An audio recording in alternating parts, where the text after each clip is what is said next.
Kronologi saya dihentikan tanpa kepastian dari niat kuliah S2 hingga saya hanya ingin melanjutkan pendidikan S2, tapi keputusan itu justru mengubah hidup saya selamanya.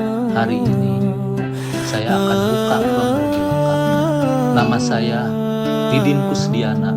Saya adalah seorang dosen PNS dengan masa kerja 11 tahun yang pada saat itu masih aktif mengabdi. Saya menjalankan tugas dengan penuh tanggung jawab dengan harapan bisa terus berkembang, termasuk melalui pendidikan.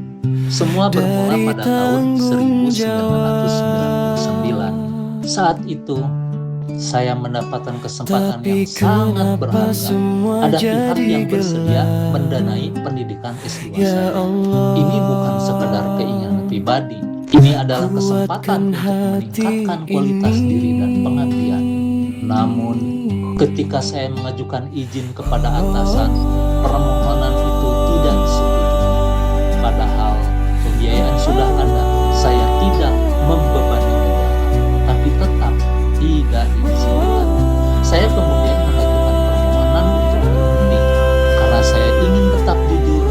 Alasan saya adalah untuk melanjutkan pendidikan. Namun permohonan itu juga tidak disetujui.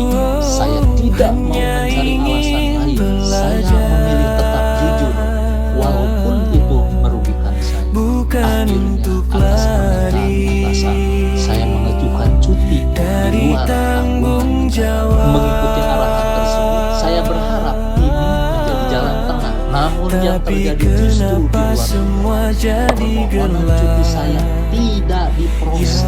Tapi di sisi lain, gaji saya sudah tidak boleh diambil. Saya berada di posisi yang tidak jelas, tidak aktif secara administratif, tapi juga tidak punya kepastian hukum. Saya tetap melanjutkan pendidikan S2 dan berhasil menyelesaikannya. Namun setelah selesai, saya tidak bisa kembali karena pada saat itu saya sudah tidak menerima gaji dan status saya tidak pernah jelas. Namun saya tidak diam. Saya aktif mempertanyakan status saya. Saya membuat laporan ke berbagai lembaga negara. Saya bahkan menempuh jalur hukum.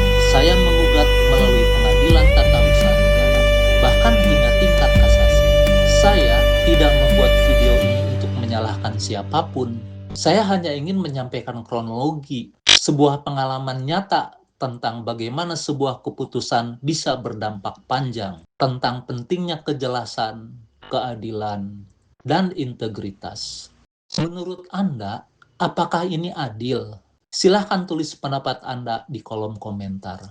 Dan jika Anda merasa cerita ini penting, bantu bagikan agar lebih banyak orang bisa belajar dari pengalaman ini.